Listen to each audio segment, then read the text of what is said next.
E quem tem ouvidos, ouça. O Espírito diz à igreja. Boa noite, igreja. A paz. Vamos pegar o protocolo, pode sentar que eu vou dar uma justificativa, daqui a pouco a gente abre a lei.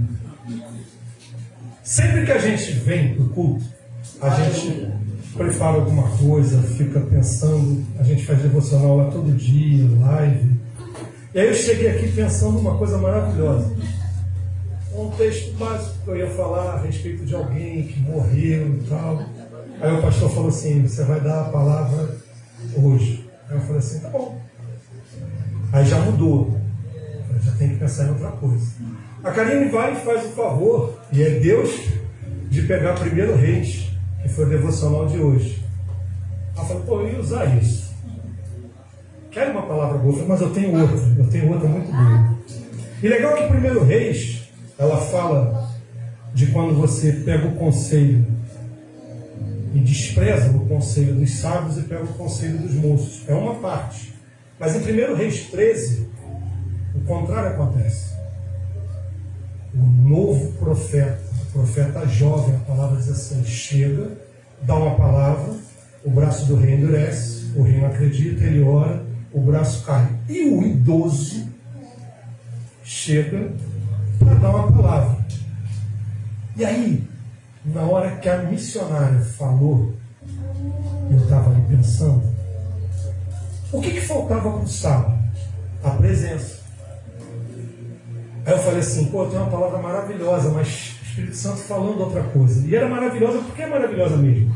Ela está em Mateus, Marcos, João e Lucas, ela se repete. Essa palavra e a da ressurreição se repete em todos os evangelhos. Em João é bacana porque ele fala do pão e do peixe na mão do menino. Mas logo depois que João Batista é decapitado, vem o milagre da primeira multiplicação. Eu falei, é nessa que eu vou. Eu falei, pô, está perfeito. O milagre que acontece na mão de Jesus, mas na verdade ele é delegado aos discípulos. Os discípulos então fazem o milagre acontecer, ele consagra, mas são os discípulos que são instrumentos dele, o milagre acontece na mão deles, sobram 12 cestos que tem tudo a ver com oferta, porque sempre que a bênção circula, volta um residual, cestos cheios, mas nada disso teria acontecido se não fosse o improvável do menino que pegou o seu lanchinho e foi para lá, porque o foco dele era Jesus, e quando chega lá, ele faz uma coisa que ele não é egoísta. Sem comida ele podia falar, não, farinha pouco, meu peixinho primeiro, vou ficar com ele aqui, mas não. Ele entrega para que haja um milagre, um improvável, generoso. Pô, estava perfeito, mas vocês sabem como é que funciona, então vamos ficar de pé, porque Senhor, a tua palavra foi aberta, a gente vai para 2 Pedro. 2 Pedro 2. 2 Pedro 2, e a gente deve ir lá para o 20. Por favor, do W no 20. É isso. Os caras, eles entenderam o que era o Evangelho de Jesus Cristo. Os caras caminharam, viveram tudo que a gente falou aqui. Porquanto, depois de terem escapado das corrupções do mundo, pelo conhecimento do Senhor e Salvador Jesus Cristo, forem outra vez envolvidos nelas e vencidos, envolvidos na corrupção do mundo, e vencidos, faltou domínio próprio, tornou-se-lhes o último estado pior do que o primeiro. Agora é a parte que eu adoro. Porque melhor lhes fora não conhecerem o caminho da justiça do que, conhecendo, desviarem-se do santo mandamento que lhes fora dado. Agora é como aquele velho, deste modo sobreveio, por um verdadeiro provérbio que se diz, o cão voltou ao seu próprio vômito, a porca lavada ao esponjadouro da lama. Podeis sentar. Senhor, a tua palavra foi aberta, o culto está maravilhoso, e eu te peço que teu Espírito Santo nos fale e continue falando. Aleluia. É triste quando a gente vê, como em 1 Reis 13, que um profeta idoso corrompe o jovem, dando um conselho, e o jovem cai nesse conselho, e depois vai ter um destino triste. O leão, que exerce o juízo de Deus, mas o corpo é preservado, porque a misericórdia do Senhor vem, porque aquele cometeu um erro, a misericórdia estava ali presente. 2 Pedro é o livro que fala dos falsos profetas. E a gente está falando aqui exatamente disso. A gente quer um mergulho mais profundo, a gente quer estar no barco, a gente quer confiar em Jesus Cristo, a gente quer e precisa da palavra. O reino se divide por quê? Porque a gente não fica na palavra.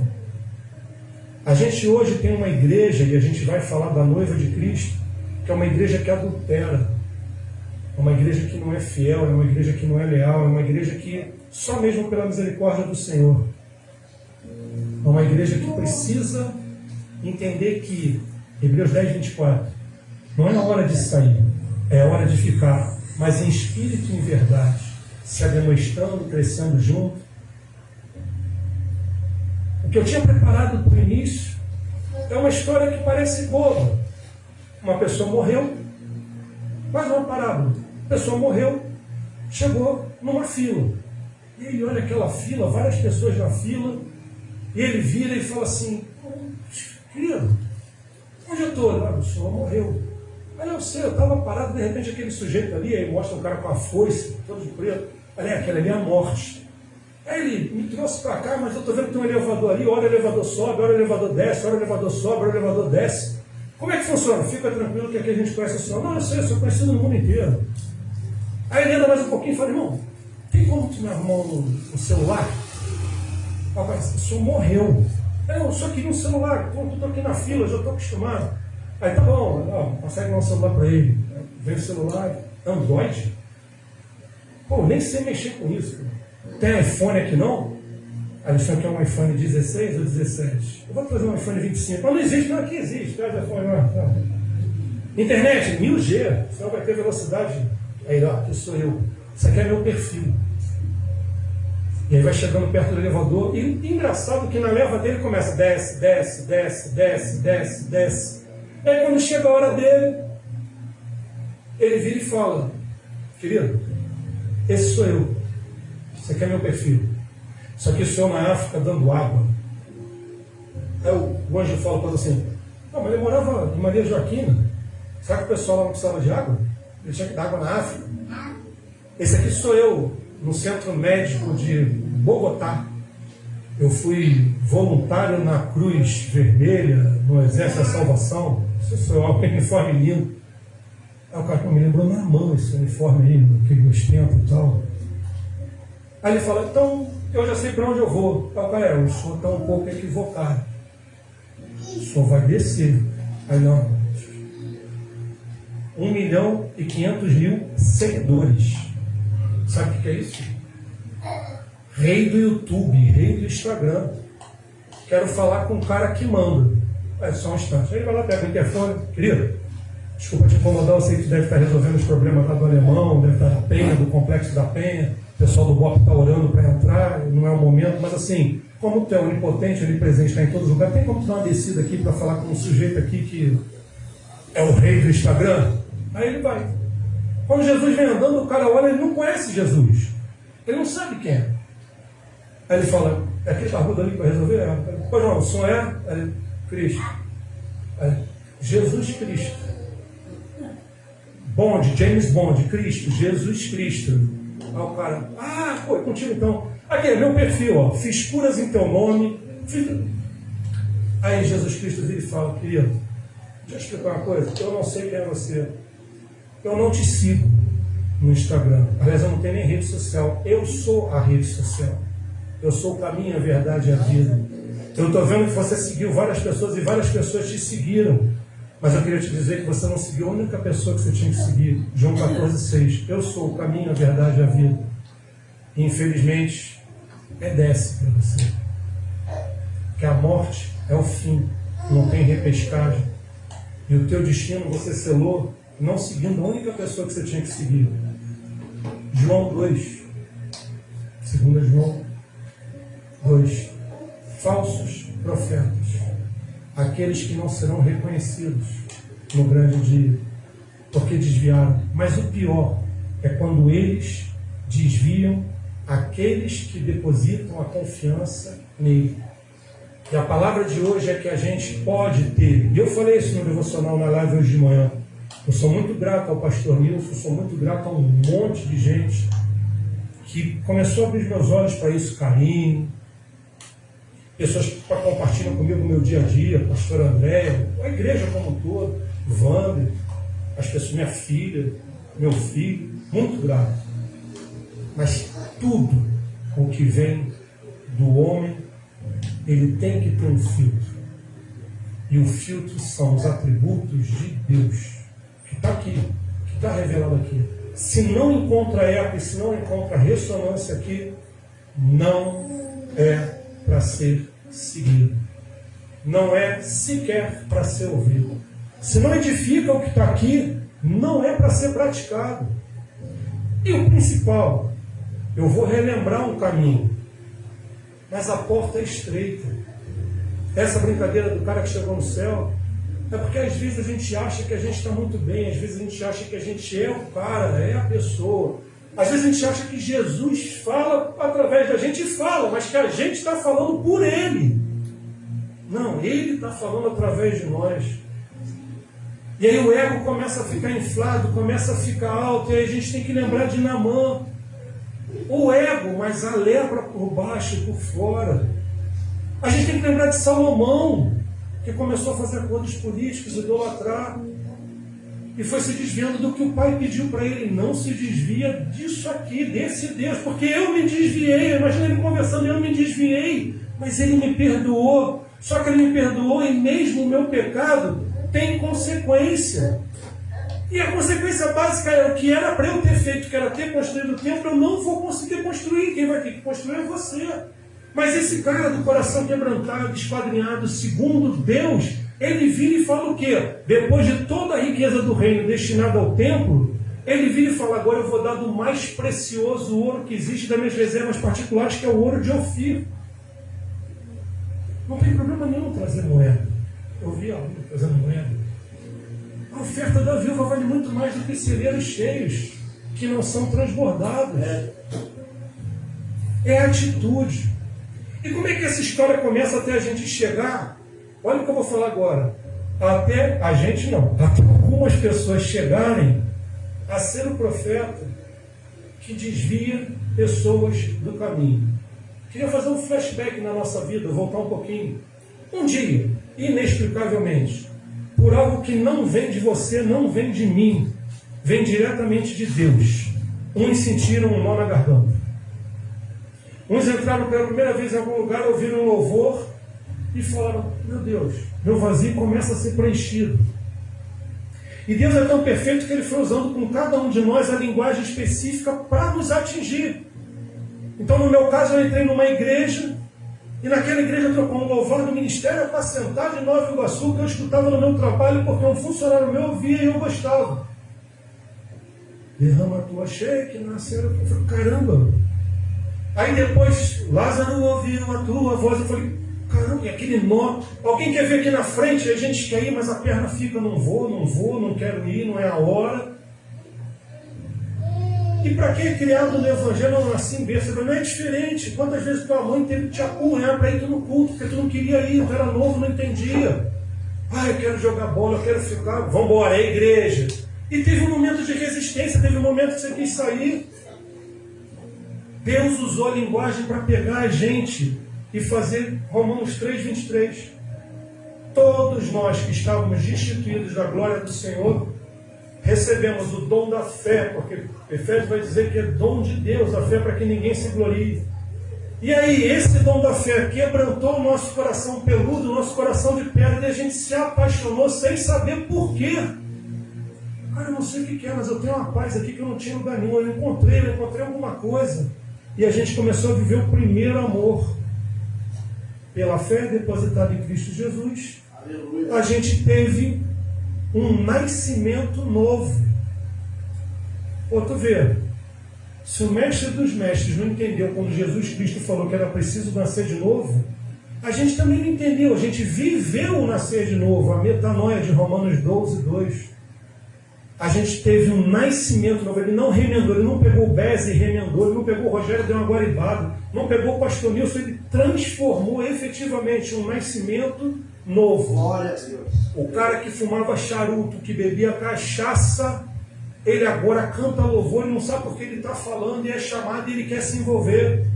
O cara que era o general do coisa ruim, que a minha foto ficava na cabeceira do diabo, ela sai dali e vai para procura-se, de preferência morto. Esse cara é nosso inimigo.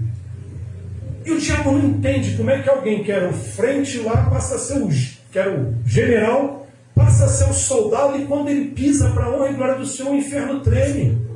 Quando ela se levanta, Simone, o inferno treme, Rogério. E todos nós, porque quem é santo não é tocado. Só que a gente ainda não tem noção disso. E a gente começa a se apaixonar, a gente vai se apaixonando, e aí chega alguém que começa a dar uma palavra e você se envolve naquela palavra, e Deus é tão maravilhoso que se ele usou mula, ele usa o falso profeta. Ele usa. O Espírito fala contigo e te toca.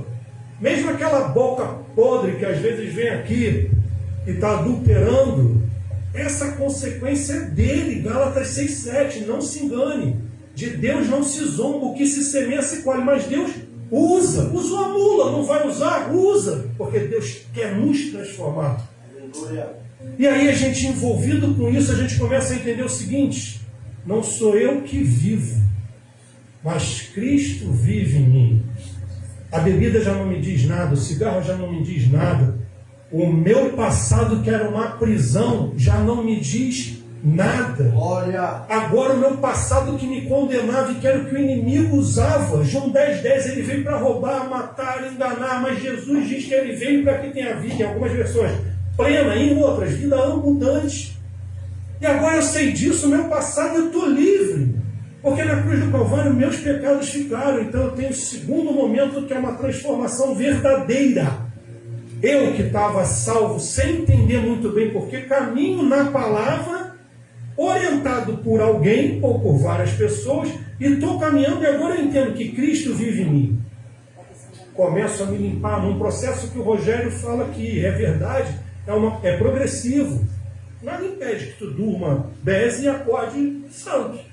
Mas, no meu caso, Jeremias 18, fui amassado, torturado, e para tirar as pedras, para tirar os cascos, ministrado com água viva, para poder ser limpo. Mas eu sempre que quebrei na mão do olheiro.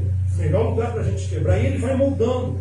Só que essa transformação faz com que a gente agora não queira só para a gente. E é uma fase que a gente fica chato pra caramba. Que a gente quer que todo mundo tenha o que a gente tem. E um dia alguém fala assim: ó, se você está querendo dar e a pessoa não quer, tira a poeira das tuas sandálias e segue. Aleluia. Porque eu cuido das ovelhas que meu pai manda. As minhas ovelhas me conhecem pelo cheiro. Ai, mas peraí, Deus amou o mundo. Foi, pô. Mas lê a segunda parte. De tal maneira que todo aquele que nele crê não pereça, nem tenha vida eterna. Ele vai continuar amando o mundo. Mas ele veio para alguns. Para quem que ele veio? Romanos 12:2. Aqueles que estão em Cristo Jesus sofrem metanoia.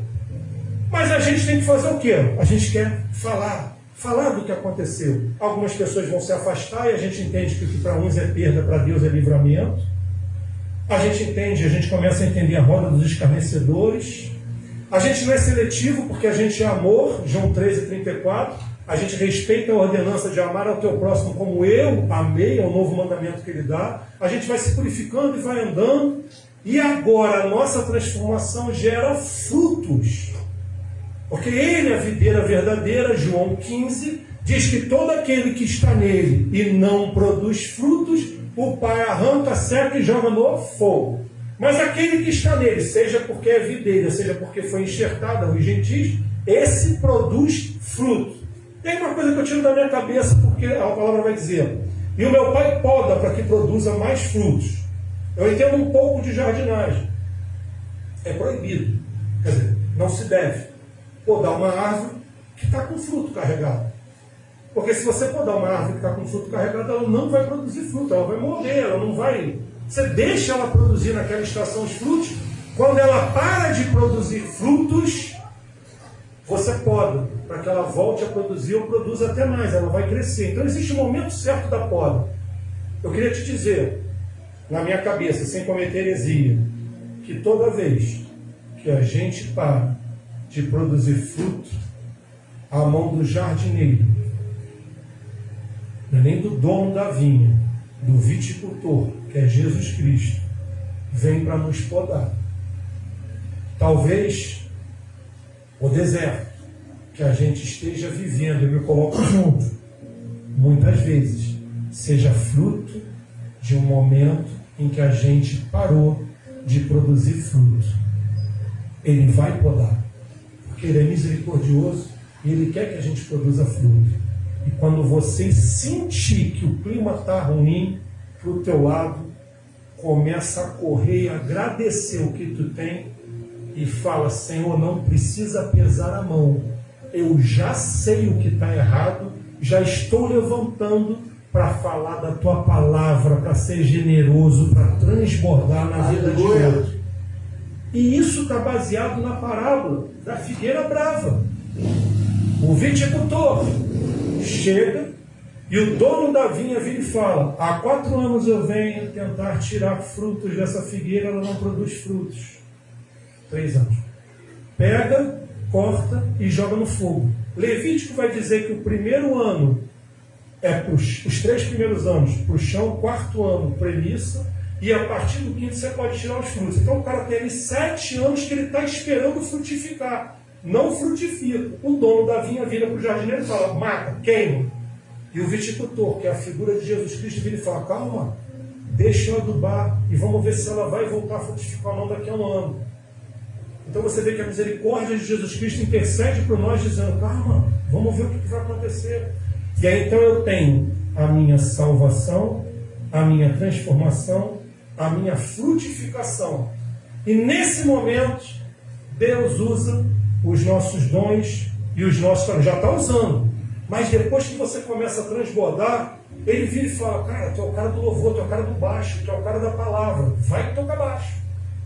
Pese, tu sempre foi professor, tu é mestre, então vai lá e melhora um pouco. Mas ó, só não coloca na fornalha de novo, junto com Sadraque, Misaque e Abednego, Daniel. Estuda.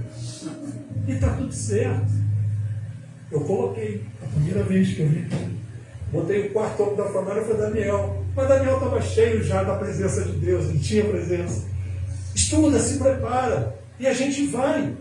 E a gente entende que esses dons e talentos devem ser exercitados. E a gente entende o comissionamento de Deus. Todos nós somos grande comissão. Todos nós somos, em última análise, sacerdotes. Todos nós temos o dever e a obrigação de fazer com que pessoas que não têm o nome no livro da vida tenham o nome no livro da vida. E não é mérito nosso, porque vai ser realizado através de nós. Uma palavra nossa pode ser de bênção e pode ser uma palavra de maldição. Uma postura nossa de boca fechada pode afastar as pessoas do Evangelho pelo simples fato de ela falar: ali vai um homem de Deus podre, imundo, ali vai um falso mestre. Não quero isso para mim. E aí, quando a gente entende a grande comissão, a gente finalmente entende o nosso propósito de existência, a nossa responsabilidade. O culto todo hoje foi a respeito de responsabilidade. De eu querer entender que eu não posso dividir o reino, que minha casa é reino, meu ministério do lar. De entender que a igreja é reino, essa noiva que pode estar adulterando, nós somos a noiva. E quando um erra, lembra de Acã? Quando um erra, o coletivo paga. Porque a gente é corpo. Ah, estou com a unha encravada. Eu vou sentir, minha cabeça vai sentir. Meu olho não vai conseguir enxergar direito, eu não vou conseguir comer, não vou conseguir dormir por causa de uma unha encravada, maltratada. Então, quando a gente entende essa responsabilidade, a gente começa a tornar exatamente essa noiva de Cristo imaculada. A gente começa a entender que a gente é templo do Senhor. Salomão edificou um templo e perdeu um altar. Um local onde os sacerdotes entraram no primeiro momento e a presença do Senhor era tão forte que eles não entendiam a Shekinah que havia ali. A gente é templo, esse Espírito Santo está na gente. E a gente às vezes fica fraco, fica apático, fica depressivo, fica com ansiedade. Por quê? Porque o templo está desregulado. E porque a gente não entendeu o maior mistério de todos, que não é para agora. A gente está caminhando para uma graça futura. Então tudo que acontece aqui é circunstância. Circunstância boa, circunstância ruim. Mas qual é a nossa essência? A nossa essência é Jesus Cristo. E se eu sei para onde eu estou indo, se eu sei que esse é o caminho, se eu sei que essa é a graça futura, e que eu já recebi, eu só tenho que continuar o caminho, que é estreito, que é difícil. E que se a gente fosse tentar fazer esse caminho sozinho, com a força do nosso braço, Jeremias 29:11 já falou, não vai. É Ele que sabe os planos. Zacarias 4 diz que o templo espiritual não será reconstruído com a força do teu braço, com planejamento, com exército, será com a presença do Espírito de Deus. Neemias, quando ele está fortificando o templo, os muros, vão lá os incircuncisos perturbar Neemias. E ele vira e fala, não vou descer que eu estou fazendo uma obra. Quantas vezes a gente tem largado a obra que a gente está fazendo para dar ouvido àquilo que não edifica, para dar ouvido ao profeta idoso que perdeu a presença, para dar ouvido a insensato que nunca teve a presença, para não prestar atenção no que está sendo dito nos púlpitos das igrejas por aqueles que se dizem representantes, como são, para passar um ensinamento que vem da palavra e não deles. Então eu acho que o maior recado que a gente pode dar é o recado que está em Provérbios. Assim como o ferro afia o ferro, o homem prepara o homem, forja o homem. A gente está sendo forjado um pelo outro quando a gente vem e diz o seguinte, te deu uma palavra, busca na Bíblia qual o fundamento. É a palavra, a espada do Espírito Santo. É ela que é o nosso norte. É ela que nos diz. E te digo mais, até mesmo para aqueles que não acreditam na messianidade, na vinda de Jesus Cristo. Olha que loucura. O cara é ateu. Ele acha que quando ele morrer, ele vai virar adubo de vaca, adubo de planta. Ele vai voltar, de vaca não, de planta. Ele vai voltar para a terra. Ele não acredita em nada depois. Olha como é que funciona. Acreditar ou não nisso é loucura, tanto acreditar como não acreditar. Mas quem acredita nisso e pratica isso é um pai melhor, é um marido melhor, é um filho melhor, é um servo melhor, é um chefe melhor, é um líder melhor, é uma pessoa melhor. Só de você cumprir o que está aqui num livro que fundou civilizações, você vai ter caminhado e vai ter tido uma vida melhor, ainda que não haja nada depois. Mas se tiver algo depois, ter praticado isso que está aqui, só te disse que tu era uma pessoa, gente boa. E tu já recebeu o teu lucro, que foi uma vida boa. E tu perdeu a única coisa que tu não poderia perder, que é a graça futura e a salvação. E a diferença entre o ímpio, gente boa, o ímpio que tem caráter, tem muito ímpio que não trai a esposa, que não adultera, que paga os seus impostos, que cuida bem dos seus funcionários, que cuida bem do templo. O cara segue tudo que está aqui como código de moral, como código de conduta.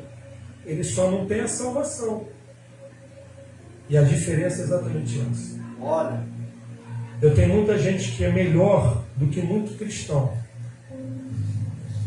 e que não vai para onde o cristão que busca praticar isso aqui. A gente não tem que ser perfeito, a gente tem que buscar cada vez mais estar o mais próximo do paradigma que é Jesus Cristo. E a gente já conquistou a salvação.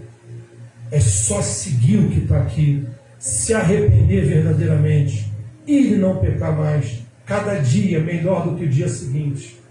E isso que é legal. A gente não faz as boas obras para ter a salvação. A gente não pratica o que está aqui para ganhar a salvação. A gente faz tudo o que está aqui, porque a gente já é salvo. Pô, mas eu conheço um monte de gente que não faz nada do que está aqui e que se diz salvo. E que ainda prega, João 2. Lobos no meio de cordeiros. Por isso que a gente tem que ter astúcia e prudência, a gente tem que ter a palavra. E a gente tem que se preocupar com a gente. Se a gente se torna melhor e a gente faz porque a gente já tem a salvação e entende as ordenanças, o nosso testemunho de boca fechada arrasta milhares de pessoas. E se a gente puder dar testemunho disso, como acontece nesses momentos de congregação, a gente vai trazer mais gente ainda. Obrigado pela oportunidade, que Deus nos abençoe e que Deus permita que a gente siga as suas ordenanças e a palavra. Em nome de Jesus Cristo, amém.